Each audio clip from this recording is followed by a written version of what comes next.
Hello friend, welcome to my YouTube channel Surya classes. मैं हूं आशुतोष और हम लोग पढ़ रहे हैं क्लास 9 के सभी इंपॉर्टेंट एमसीक्यूज़। आज हम लोग पढ़ेंगे चैप्टर 9 और 10 के सभी इंपॉर्टेंट जो भी एमसीक्यूज़ हैं उसको हम लोग इस वीडियो में देखने वाले हैं। तो चलिए हम लोग एक एक करके सारे प्रश्नों को देखते हैं। ये हमारा चैप्टर 9 है। चैप्टर का नाम है बल तथा गति के नियम। पहला क्वेश्चन है हमारा, बल का मात्रक क्या होता है। तो बल का मात्रक सभी लोग जानते हैं क्या होता है, न्यूटन होता है। न्यूटन बल का मात्रक है। इसको हम कैपिटल एन से भी लिखते हैं और न्यूटन एक वैज्ञानिक भी थे जिनके नाम पर इसका मात्रक दिया जाता है।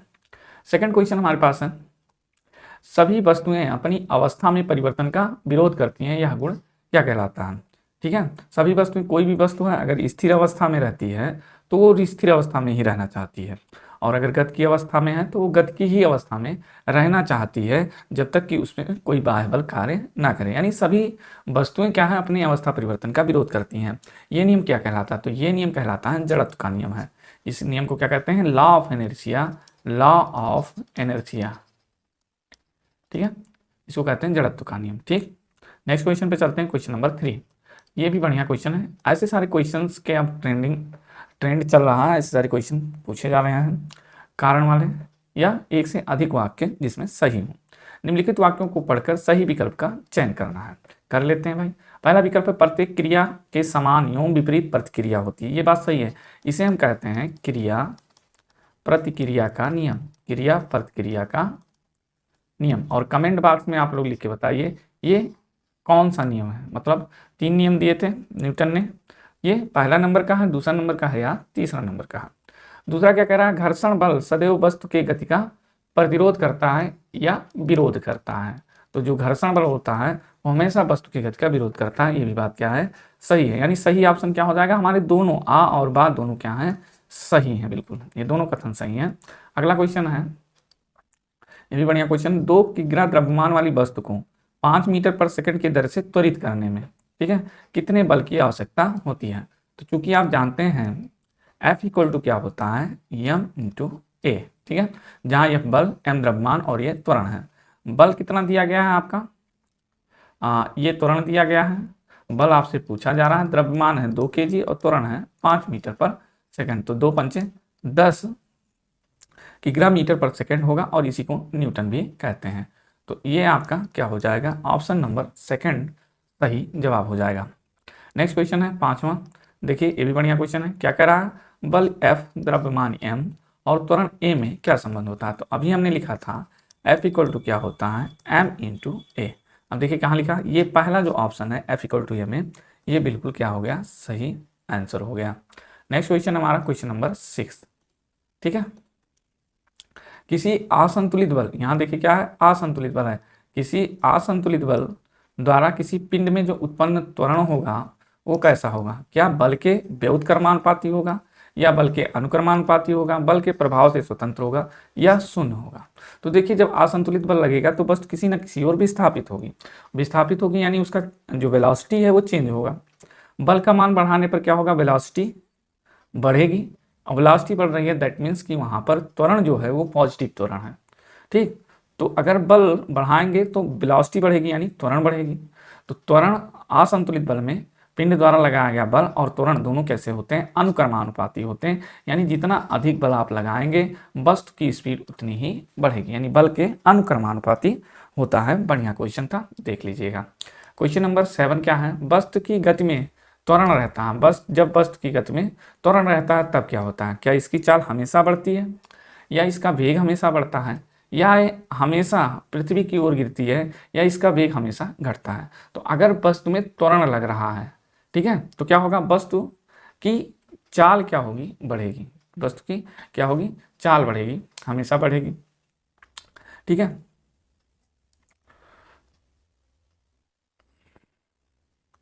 चाल नहीं कह सकते यहाँ पर क्योंकि सदिश राशि है, तो इसलिए क्या होगा, वेग हमेशा क्या हो जाएगा, बढ़ता रहेगा। ठीक, नेक्स्ट देखते हैं। दो वस्तु यदि दो वस्तु आ है और बा, इनके द्रव्यमान 6 किग्रा और 34 किग्रा है, तो किसका जड़त्व अधिक होगा। तो जड़त्व जो होता है वो वस्तु के भार के अनुक्रमानुपाती होता है। यानी आ का जड़त्व बा के जड़त्व से अधिक होगा, ये गलत है क्योंकि आ हल्का है और बा भारी है।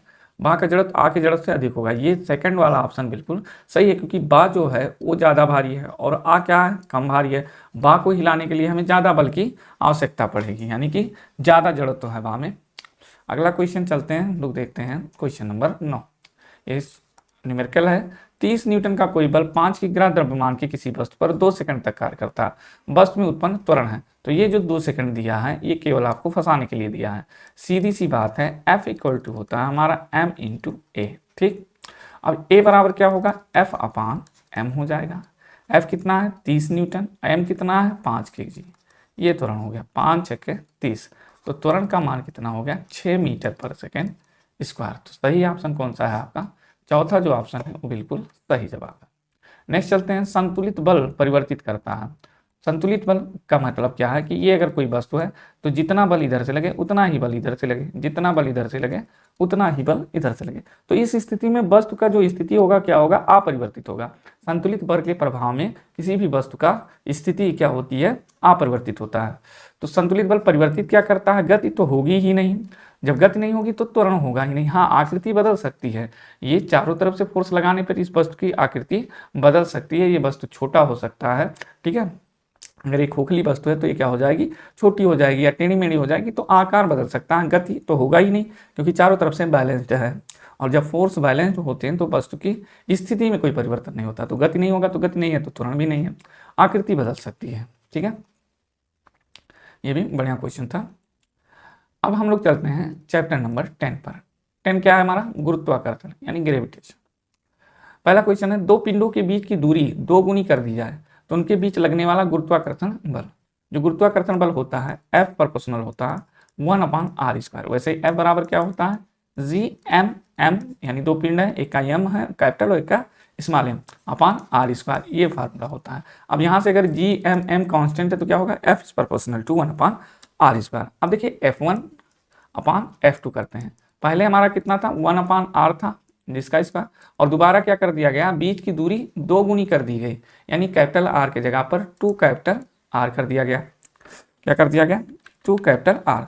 तो 1/2 कैपिटल R का होल स्क्वायर। अब 1/r² तो ये पहले से था, और 1/2r² उलट जाएगा तो 4r²/1 हो जाएगा। r² cancel. देखो क्या होगा, F1/F2 इक्वल टू 4/1। F2 को इधर भेजो तो F1 इक्वल टू 4F2 या F2 इक्वल टू 1/4F1। 4 इधर आएगा, भाग में आ जाएगा। यानी अब जो बल है दोबारा वो पहले बल का क्या हो जाएगा, 1/4 गुना, यानी 1/4 रह जाएगा। बाद वाला बल क्या होगा, पहले बल का 1/4 रह जाएगा। ऑप्शन सी इसका क्या होगा, सही जवाब होगा। नेक्स्ट पे चलते हैं, दो वस्तुओं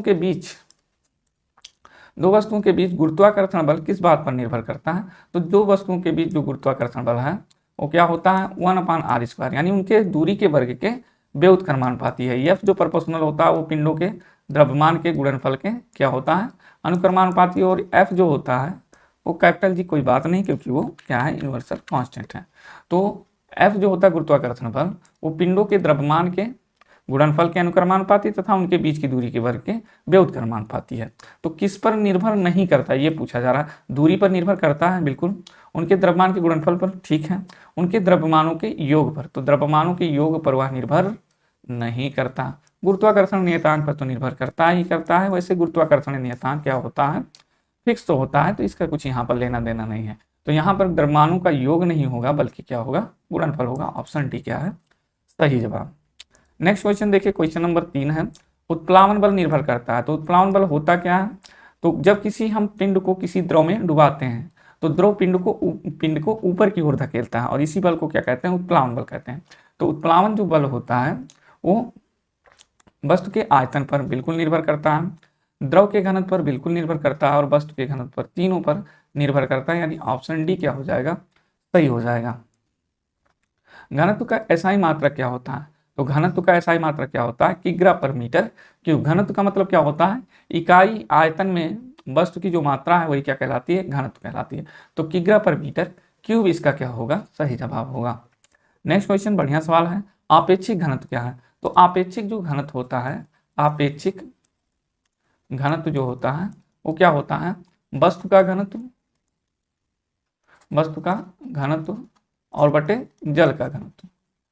अब देखिए इसका मात्रक पूछ रहा है, तो चूंकि ये भी क्या है, घनत्व है और घनत्व को घनत्व में ही भाग दिया जा रहा है, इसलिए इसके यूनिट कट जाएंगे तो इसका कोई मात्रक नहीं होता। आपेक्षिक घनत्व जो कि दो समान राशियों का क्या है, अनुपात है, और इस कारण से इसका कोई मात्रक नहीं होता, इसलिए हमने कहा था ये बढ़िया क्वेश्चन है, दिमाग थोड़ा सा यूज करना पड़ेगा। नेक्स्ट क्वेश्चन क्या कहता है, त्रिज्या आर वाली पृथ्वी के केंद्र पर किसी वस्तु का भार क्या होगा। तो देखिए पृथ्वी के केंद्र पर किसी वस्तु का भार कितना होता है, 0 होता है। केंद्र से ध्रुवों की ओर जाने पर क्या होता है, इसका भार अधिकतम हो जाएगा, और विषुवत रेखा पर क्या होता है, न्यूनतम होता है। ठीक है, तो छोड़िए इसको, यहाँ पर देखिए आर त्रिज्या केंद्र पर क्या होगा, 0 होगा।